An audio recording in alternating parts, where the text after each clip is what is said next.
Allahumma salli ala Muhammadin fi sya'atina wa ala alihi wa sahbihi wa man wala wa ba'd.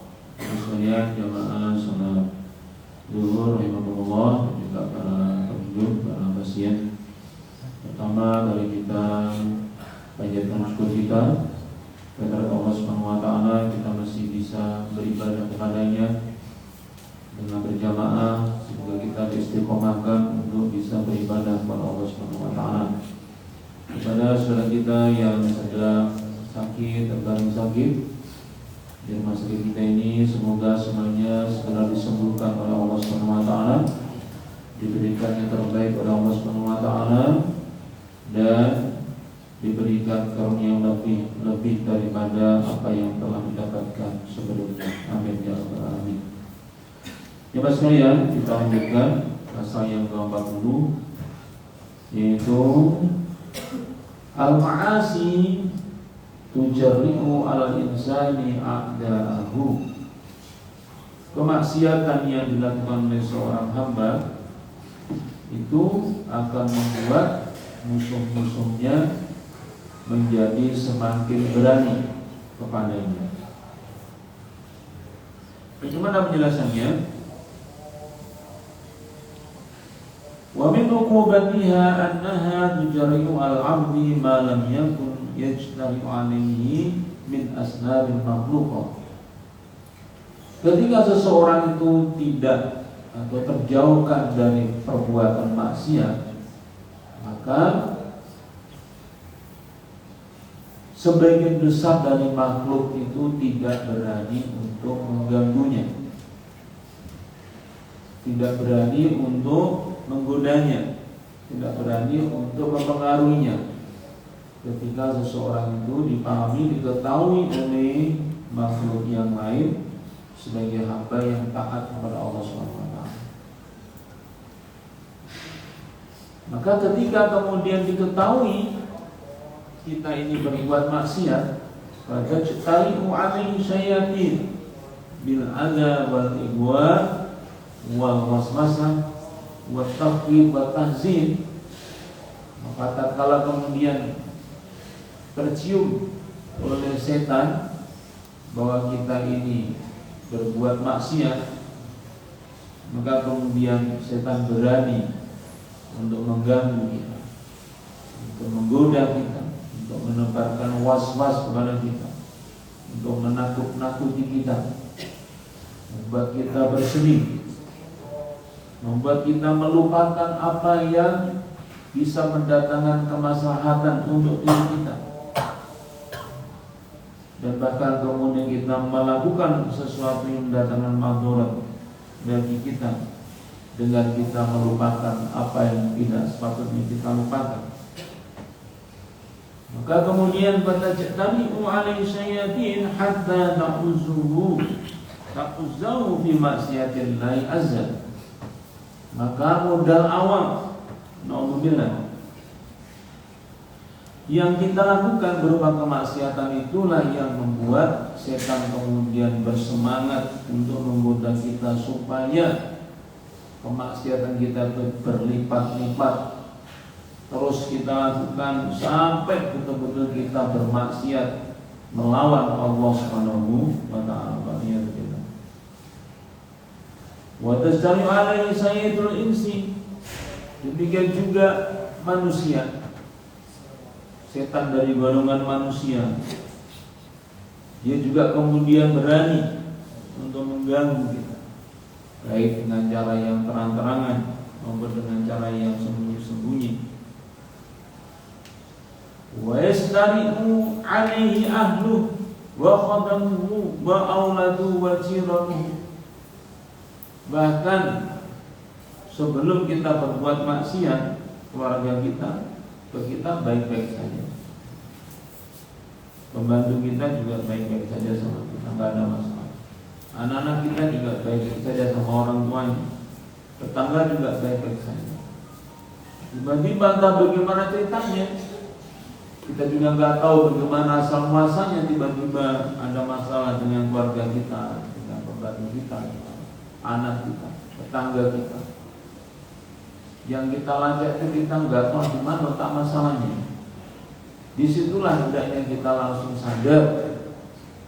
Bisa jadi sebabnya adalah kita baru saja berbuat maksiat, sehingga masalah itu tidak bisa diurai dengan apa-apa kecuali dengan penjelasannya apa. Kalau kita berbuat kemaksiatan atau bahkan alhamdulillah bergelimang dalam kemaksiatan, apa dasarnya? Memang bukan Quran, bukan Sunnah, bukan hadis Nabi. Ini pernyataan sebagian salafun saleh. Dia katakan begini, inni la'aksillah, sungguh aku ini dalam posisi sedang bermaksiat kepada Allah Subhanahu wa taala. Fa'arifu dalika fi qulubi imraati wa dabati, maka dampak ekses dari kemaksiatan yang aku lakukan itu nampak dari perilaku istri saya, nampak dari perilaku kendaraan saya. Maksudnya kendaraannya tak mungkin unta atau kuda atau tidur, tiba-tiba berubah. Nah jemaah sekalian, cobalah kita renung-renungkan. Pernahkah kita merasa demikian? Kita merasa salah sama anak istri, sama keluarga, nggak pernah ada masalah apa-apa, tidak ada salah kata, salah sikap, nggak pernah ada hal yang penting untuk dipermasalahkan, tiba-tiba ada masalah. Maka coba kita renungkan, jangan-jangan memang kita tidak ada urusan dengan mereka semuanya baik-baik saja, tapi ternyata apa? Kita baru saja berbuat maksiat yang nampak punya tersembunyi. Ini bisa menjadi pemicu berbagai macam masalah yang kita bahkan sulit untuk bisa menjelaskan. Termasuk di dalamnya adalah rasa sakit. Ketika kita jatuh sakit, ketika kita kemudian tidak bisa merangkai-rangkai apa penyebabnya secara medis, secara fisik, secara aspek kesehatan, kita sudah berusaha hidup yang seimbang, kita makan juga makannya yang bagus, tidur juga cukup, istirahat cukup, olahraga cukup. Tapi kenapa jatuh sakit? Bisa jadi salah satu sebab, bukan pasti. Kemungkinannya adalah karena entah kitanya atau entah anggota keluarga kita yang berbuat maksiat. Karena maksiat ini tidak berhenti dia pengaruhnya, dia akan terus mencari mangsanya bagaimana supaya terkena keburukan dari dampak kemaksiatan yang kita lakukan. Tidak usah menunggu nanti ketika di akhirat, tapi di dunia pun kita akan bisa kita mendapatkan eksesnya. Wa kadzalika istari'u 'alaihi awliya'ul amr bil uqubah. Bahkan pada negara-negara tertentu yang sudah semakin tinggi peradabannya, kemaksiatan kita itu tidak dibiarkan sama sekali. Dia akan kena hukumannya, dia akan ditangkap, dia akan dipermalukan, dia akan dihukum, dia akan dikenai sanksi, dikenakan denda dan sebagainya. Yang mana ini juga contoh yang sangat nyata bagaimana kemaksiatan risikonya sangat besar, bisa merembet kemana-mana, berentek kemana-mana. Demikian wa tastani alaihi nafsuhu wa tata'assadu alaihi wa tas'abu alaihi. Belum lagi yang langsung kena kepada kita sendiri. Bagaimana kemudian kita menjadi seperti orang yang beringas, orang yang tidak terkendali. Itu kata kita tidak terkendali, perilaku kita tidak terkendali, nampak emosi kita yang dominan, hawa nafsu kita yang jadi panglimanya. Orang ada yang tahu kenapa jadi begini, padahal dia ternyata apa?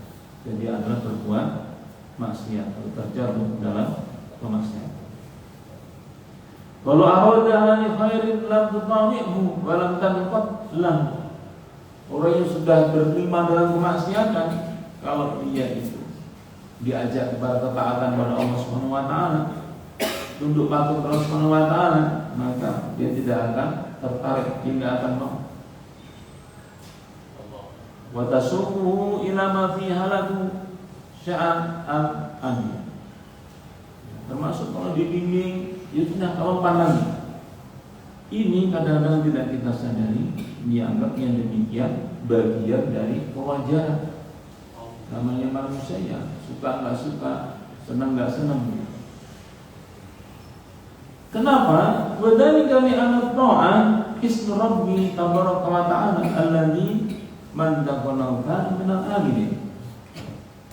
Karena jawabannya kembalikan dari maksa itu ketaatan. Ketaatan itu adalah isnu Rabb, bentengnya Allah bagi kita.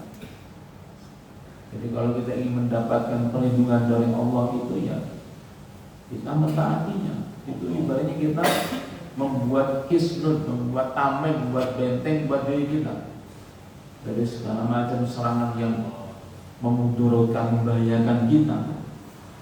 Nah, kalau dibalik kita berbuat maksiat itu ibaratnya kita sudah sengaja melepas tameng kita yang selama ini efektif untuk menangkis berbagai macam serangan yang membahayakan kita. Tiba-tiba kita buka, kita robek, kita buang, kita dalam risiko tinggi ketika kita bermaksiat kepada Allah Subhanahu wa taala. Fa idza farqa hisna istaru alaihi qutna'u tariq. Maka saat kemudian tameng itu kita lepas, kita buang, maka musuh-musuh kita akan berdatangan yang siap untuk menerkam kita, menghancurkan kita, menjerumuskan kita, mematahkan kita, melumpuhkan kita, siap semuanya. Karena tameng sudah kita lepas dengan sengaja. Maka jemaah sekalian, inilah pentingnya kita terus mengembangkan ketaatan. Bagaimana kita supaya paham bahwa setiap jengkal ketaatan itu ibaratnya menguatkan tameng kita.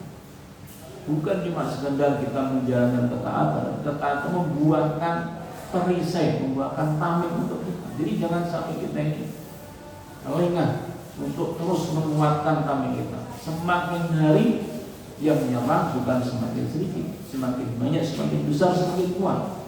Maka tameng kita jangan sampai kita biarkan atau kita tidak urus sama sekali. Sebaliknya mesti kita kuatkan agar kita semakin meningkatkan ketaatan kita kepada Allah Subhanahu wa taala. Sama bagi kita yang sedang sakit, warga pasien khususnya, ini ujian dari Allah Subhanahu wa taala bagaimana kita supaya menyadari bahwa ada sisi ini yang mungkin menyerang kita, yang membuat kita sakit, keluarga kita sakit. Maka jangan kita malah terus-terusan mengejar sesuatu yang fisik ini, sementara kita sendiri tahu kita sedang bergumul dalam kemaksiatan, tidak kita hentikan ketika kita menerima ujian atau musibah dari Allah Subhanahu wa taala. Kalau itu misalnya kemudian kita sudah berusaha untuk tobat kepadanya, kemudian kita sudah berusaha untuk taat kepadanya, ujian itu tidak hilang, itu ujian yang sesungguhnya ujian. Kita diuji apakah kita akan lolos, kita tabah, tegar, sabar apakah tidak ada ujian dari Allah SWT ini. Itulah hidup yang sesungguhnya. Tidak akan lepas dari dua. Kalau kita nggak diperintah syukur, kita diperintah untuk bersabar. Itulah sejatinya kehidupan yang mesti kita siapkan mental kita untuk menghadapi keduanya. Semoga menjadi peringatan kepada kita semuanya. Bismillahirrahmanirrahim.